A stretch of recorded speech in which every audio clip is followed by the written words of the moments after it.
السلام علیکم ورحمۃ اللہ۔ امید ہے کہ سبھی ساتھی خیریت سے ہوں گے۔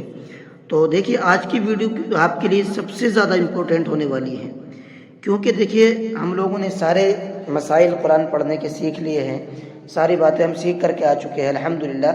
جو کچھ تجوید میں یا قرآن کو اچھا پڑھنے میں سیکھنا ہوتا ہے وہ سب کچھ ہم لوگ سیکھ کر کے آ چکے ہیں، لیکن سانس توڑتے ہوئے ہمیں اب بھی یہ کنفیوژن رہتا ہے۔ جب آیت آتی ہے ایک آیت پر تو ہمیں کوئی ڈاؤٹ نہیں رہتا، جب گول والی آیت ہوتی ہے وہاں جا کر کے ہمیں کوئی ڈاؤٹ نہیں ہوتا ہے، وہاں ٹھیک آیت کر لیتے ہیں، لیکن اس کے علاوہ جو چھوٹی چھوٹی آیتیں ہوتی ہیں، تو جیسے جیم کی آیت ہو گئی، طا کی آیت ہو گئی، یا فا قاف بنا ہوا آ گیا، صاد لام آ گیا، اسی طریقے اور بہت سارے نشانات آتے ہیں، چھوٹی چھوٹی آیت کے جو نشان ہوتے ہیں، تو وہاں جا کر کے ہم لوگ کنفیوز ہو جاتے ہیں کہ یہاں آیت ہوگی یا نہیں ہوگی۔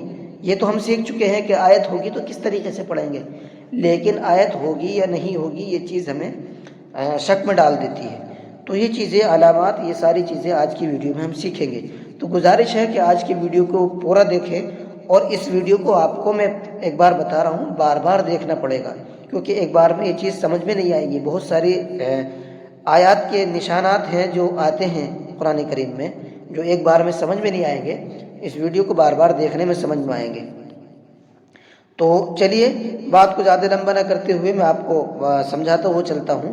تو آج کی جو تختی ہے ہماری تختی نمبر 26، علامات وقف، یعنی آیت کرنے کے، وقف کرنے کے جو علامات ہیں، جو نشانات ہیں جو قرآن میں آتے ہیں، وہ چیزیں یہاں پر آئیں گی۔ چلیے پڑھتے ہیں۔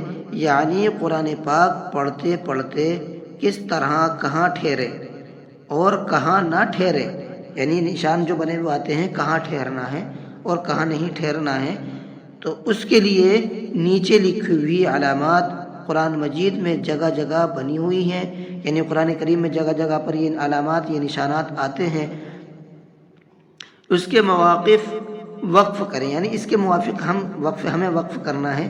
اس کے جو نشانات بنے ہوئے ہیں اس کے آگے لکھا ہوا بھی ہے کہ یہ علامت آئے گی تو یہاں پر وقف کریں گے یا نہیں کریں گے۔ تو چلیے ہم اس کو سیکھ لیتے ہیں۔ تو یہ دیکھیے یہاں آپ کا یہ جو کولم ہے یہ والا، اس کولم کے اندر آپ کے وہ علامات ہیں جو قرآن میں آتی ہیں، اور یہ والا جو کولم ہے بڑا والا، اس بڑے کولم کے اندر ہر علامت اور نشان کے آگے اس کا رول لکھا ہوا ہے کہ اس پہ آیت کرنی ہے یا نہیں کرنی ہے، یعنی اس کے آگے یہ اس طرح سے رول لکھا ہوا ہے۔ تو یہ دوسرا کولم ہے آپ کا، یہ علامات جو قرآن میں آتے ہیں، اور یہ اس کے نیم ہیں کہ یہاں پر آیت کریں گے یا نہیں کریں گے۔ تو چلیے شروع کرتے ہیں۔ سب سے پہلے وہ گول نشان ہے جس کے بارے میں سب جانتے ہیں کہ یہاں پر آیت ہوتی ہے۔ اس علامت کو آیت کہتے ہیں، یہ لکھا ہوا ہے آپ کا، اس علامت کو آیت کہتے ہیں۔ یہاں پر ٹھہرنا چاہیے، یعنی جب یہ علامت آپ کی آتی ہے تو وہاں پر ٹھہرنا چاہیے۔ دوسری آپ کے یہ دل، الٹا دل بنا ہوا آتا ہے، اس کو 5 بھی کہتے ہیں، عربی کا 5 ہے یہ مثل یہ جو علامت ہے کبھی تو اس گول نشان کے اوپر آتی ہے، اور یہ اس گول نشان کے حکم میں بھی ہے، مطلب جس طریقے سے اس گول نشان پر ٹھہرا جاتا ہے، اگر کہیں پر یہ خالی یہ آ جاتا ہے 5 بنا ہوا، یہ والی علامت کہیں پر آ جاتی ہے تو وہاں بھی ٹھہرنا چاہیے، ٹھیک ہے۔ چلیے آگے دیکھیے، کہیں پر آپ کا میم بنا ہوا آتا ہے، تو جہاں پر میم بنا ہوا آتا ہے یہ وقف لازم کی علامت ہے، یہ وقف لازم کی پہچان ہے۔ وقف لازم مطلب جیسے ہم کہتے ہیں نا بھائی آپ کے لیے یہ کام کرنا لازمی ہے، لازمی کا مطلب ضروری ہے، تو اسی طریقے سے جب کہیں پر بھی قرآن میں میم کی علامت آتی ہے تو وہاں پر ٹھہرنا ضروری ہے۔ اس کے آگے دیکھو یہ لکھا ہوا بھی ہے، یہ علامت لازم ہے، اس پر ٹھہرنا ضروری ہے، بہت اہم ہے۔